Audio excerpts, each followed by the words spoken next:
Have you ever been to the center of the earth? Okay, that's a stupid question. Nobody can reach the center in real because the temperature of the core is more than 5000 degrees Celsius. But you can reach there in imagination, and that would not even cost you any money. Well, perhaps 100 rupees would be needed because this book would lead you to the center of the earth and show you the mystical world that lies inside. Hello everyone, my name is Saurav and I welcome you to Exports, and in this video I will talk about the book Journey to the Center of the Earth by Jules Verne. So let's get started. The Journey to the Center of the Earth is a classic science fiction novel that was first published in French in 1864 and then in English in 1871. So it has been more than 150 years old and still a very interesting read. It is the story of Professor Liedenbrock and his nephew Axel, who found a coded note in an ancient book. When they deciphered this note, they found a secret: the information about a volcanic tube in a mountain in Iceland that goes to the center of the earth. So that's how their journey begins, journey to the center of the earth. It is believed that the core of the earth is made up of metals like iron and nickel, and the temperature is around 5200 degrees. But we don't exactly know what is in the center because nobody has been there.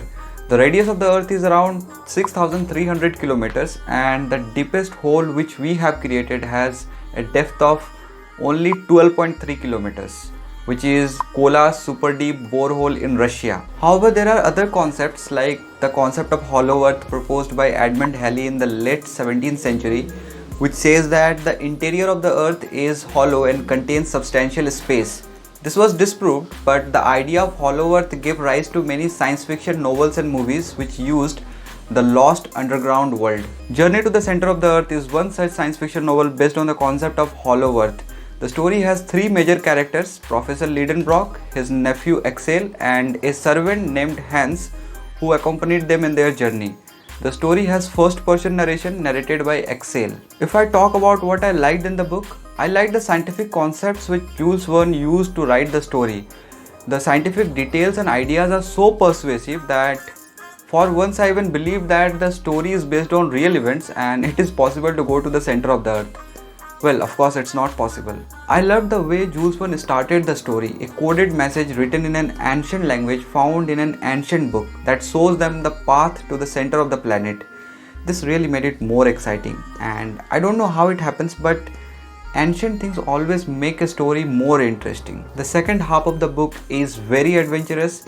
Here they discover incredible things, face life-threatening problems, and this is where I found the real fun of reading.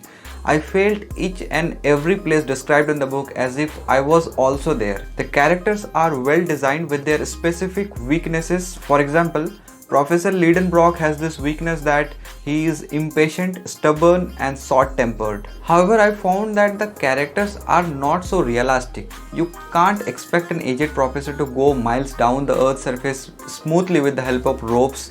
The character of Hans was also unrealistic in the sense that he had no emotions, no fear, no excitement, no happiness, although he was going to the center of the earth. But the book was written in 1860s, and for that time writing this kind of a story is really unbelievable. The book was certainly ahead of its time. You would really love this book if you are interested in geology, biology or physics. But even if you are not interested in these subjects, you would still love it because the science of this book is not so heavy. This evergreen book can be read by children as well as adults.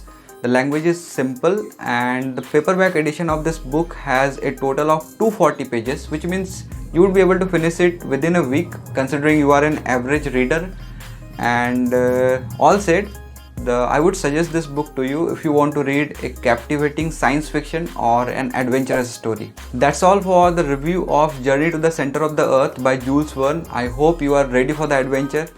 And you can subscribe to this YouTube channel where I keep posting about fiction and non-fiction books. Thanks for staying with me. Meet you in the next video. Till then, bye bye and take care.